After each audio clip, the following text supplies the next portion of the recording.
नमस्कार मित्रांनो, काल विहापूरच्या मैदानामध्ये या बैलगाडा शर्यत क्षेत्रामध्ये पुशेगावचा ओरिजिनल हिंद केसरीचा मानकरी असलेला असा हा चटणी भाकरीचा पैलवान घरणीकीकरांचा राजा काय कमबॅक केले राजानं, बघितले सगळ्या महाराष्ट्रानं.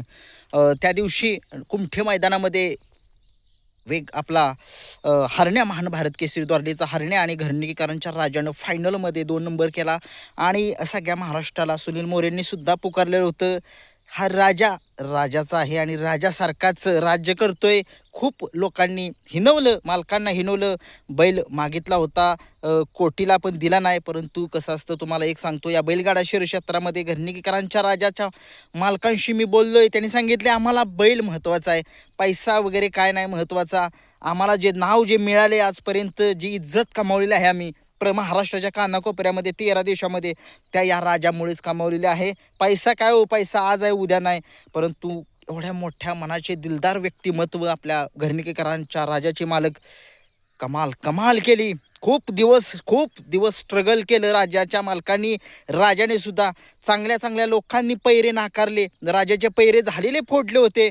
परंतु त्यांनी एक संयम ठेवला. सुनील मोरे सरकार सांगतात, जो संयम ठेवतो तो एक दिवस नक्कीच येतो आणि संयम ठेवावाच लागतो. या बैलगाडा शर्यत क्षेत्रामध्ये त्यांनी संयम ठेवला आणि तुम्ही बघितलं राजानं कमबॅक काल 1 नंबर केला आणि ते बी सुट्टा. हिंद केसरी येतो आणि हिंद केसरी जो नंदी असतो ना, त्याला सांगायला नाही लागत कमबॅक करायचं. थोडेसे दिवस जातात, पडता काळ असतो. आणि तुम्ही बघितलं राजा थोडासा उन्हाळ्यामध्ये जास्तच पळतोय की काय असं वाटतंय. उन्हाळा चालू झालाय बघा, तुम्ही आता बघितलं सकाळची थोडीशी थंडी वाजते, परंतु उन्हाळा चालू झालाय की काय कमबॅक करतोय राजा हा. वा राजा, तुझ्या या सलाम करतो तुला, काय कमबॅक केलेस बघा. मन जिंकलंस रे, मन जिंकलंस. तुला शब्द नाही तुझं कौतुक करायला. आणि राजाचे मालक जे आहेत त्यांचं सुद्धा कौतुकाची थाप त्यांच्यावरती. राजाला कमबॅक करून दाखवले राजाचं त्यांनी सुद्धा, आणि त्यांनी सुद्धा कमबॅक केलंय. जे नाव संबंध महाराष्ट्रामध्ये फायनलमध्ये असतं असं हे घरणीकरांच्या राजाचं नाव, मालकांचं नाव.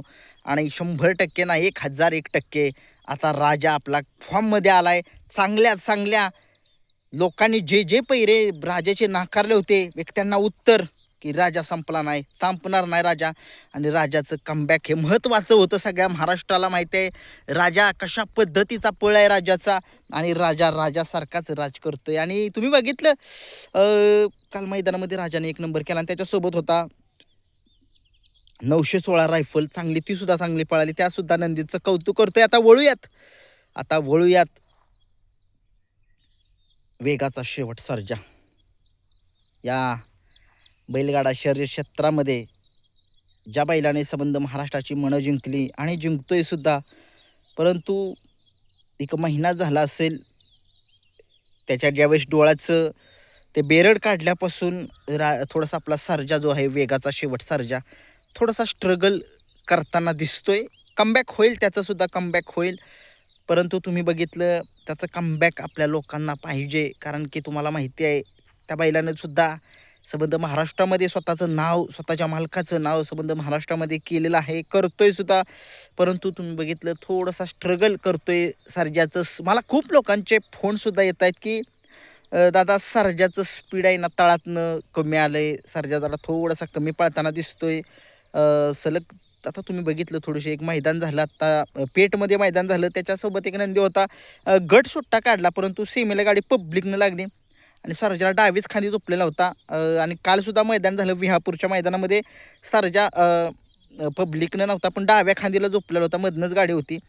परंतु शेवटी काय असतं, सर्जाचं स्पीड सगळ्यांना वाटते कमी आलं आहे की काय, नाही सर्जाचं स्पीड कमी नाही, थोडंसं काय होतंय गॅपने सर्जा जर पळावा असं मला वाटते. पण शेवटी नाही, सर्जासुद्धा चांगलाच पळतो. परंतु मलाच काय कळेना कशामुळं असं होतंय. सर्जाचं एवढा टॉपचा बैल, त्याला गटाला शेमीला पराभव स्वीकारावे लागत आहेत का नियोजन व्यवस्थित होतंय नियोजन, भैयासाहेब करतायत सुद्धा नियोजन.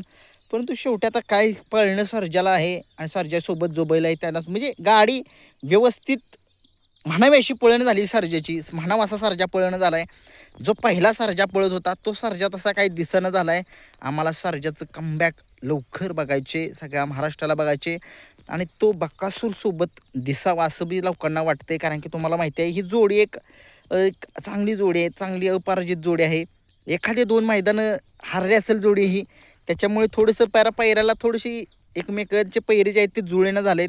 परंतु मला असं वाटतंय की ही जोडी जर लवकरात लवकर पळावी. बकासूर आणि सर्जा ही जर जोडी जमली तर 100% महाराष्ट्राला एक आनंद होईल या पायऱ्याचा. धन्यवाद.